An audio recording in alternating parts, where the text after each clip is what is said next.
Assalamualaikum warahmatullahi wabarakatuh. Perkenalkan, nama saya Wandi Gunawan dari LM19C. Untuk memenuhi tugas matkul akuntansi manajemen, sini saya akan menjelaskan materi pembelajaran. Yang pertama, definisi dan tujuan environmental manajemen akunting. Kedua, prinsip utama environmental manajemen akunting. Ketiga, pengelolaan dan pengendalian daya lingkungan. Dan empat, triple bottom line accounting. Pertama, definisi dan tujuan environmental manajemen accounting. Menurut Arfan Iksan 2008, identifikasi pengukuran dan alokasi biaya-biaya lingkungan hidup dan integrasi biaya-biaya ke dalam pengambilan keputusan usaha serta komunikasikan kepada para stakeholder perusahaan. Menurut IFAK 2005, pengelolaan lingkungan sekaligus kinerja ekonomi organisasi melalui pengembangan dan implementasi sistem dan praktek akuntansi yang sesuai dengan kebutuhan perusahaan tersebut. Environmental manajemen accounting secara garis besar, istilah yang berkaitan yang dimaksudnya biaya lingkungan atau environmental cost ke dalam praktek akuntansi perusahaan atau lembaga pemerintah sebagai dampak atau impact baik moneter maupun non moneter yang harus ditanggung perusahaan.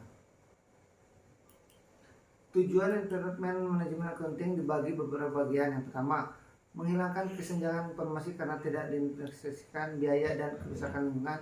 Kedua, perusahaan dapat mengenali dan mengurangi dampak lingkungan negatif dari praktek akuntansi konvensional. Ketiga, membantu perusahaan meningkatkan kinerja keuangan dan mengungkapkan informasi lingkungan.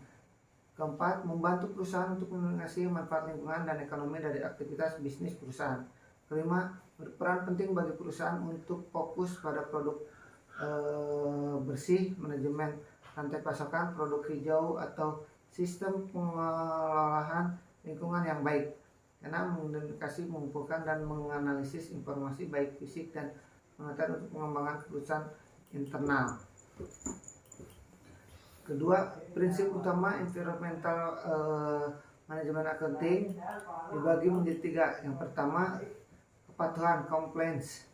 Dalam hal ini, akuntansi manajemen lingkungan harus dapat memberikan informasi mengenai kepatuhan perusahaan terhadap peraturan-peraturan yang terkait dengan lingkungan, baik yang dibuat sendiri oleh perusahaan maupun yang dibuat oleh pemerintah. Dua, ramah lingkungan eco-friendly.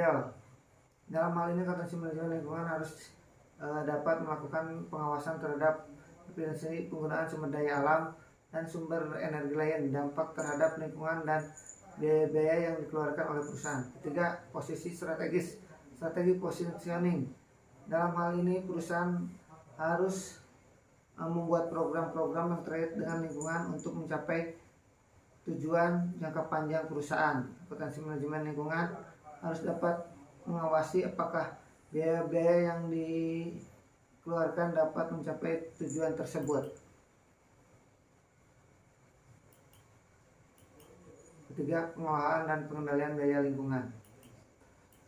Biaya pencegahan, cost, biaya yang dikeluarkan untuk mencegah kualitas yang buruk dari barang atau jasa. Kedua, biaya penilaian atau pemeriksaan cost, biaya yang digunakan untuk memuat serta menghasilkan kesalahan pada barang atau jasa agar sesuai keinginan perusahaan yang ada. Tiga, biaya kegagalan external variance cost, biaya yang muncul karena adanya kerusakan lingkungan akibat kegiatan perusahaan. Keempat, biaya kegagalan internal variance cost, biaya yang muncul akibat dari perusahaan menghasilkan dokumen yang dapat merusak lingkungan sebagai dikembalikan oleh perusahaan. Cukup sekian dari saya. Assalamualaikum warahmatullahi wabarakatuh.